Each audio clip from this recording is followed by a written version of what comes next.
This is the Lone Crater YouTube. We hope this video helps. You'll start by preparing what you need: a Twilio account, your account SID and auth token, and a Twilio phone number enabled for SMS. Once you have those, install the official SDK for your language, for example npm install Twilio or pip install Twilio, so you can send messages from code.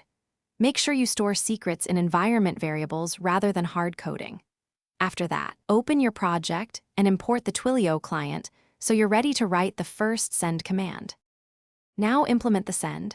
You initialize the Twilio client using process, env or your platform's secret store so credentials stay secure.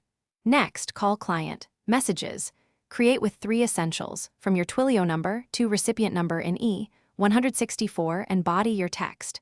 Once sent, await the response or handle the promise, then log the returned message SID and status for delivery tracking.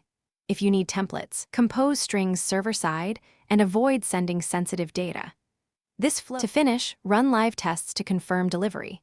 Send to a real phone and watch the Twilio console or your status callback endpoint for events. Once done, add webhooks to capture delivered, failed, or undelivered statuses so you can react programmatically. Make sure to monitor your account balance and messaging permissions for the destination country. If something breaks, check that numbers use E164 format, that your Twilio number supports SMS to that region, and that your auth token and SID are correct. Those fixes resolve most issues. Thanks for watching. Consider subscribing if we helped you.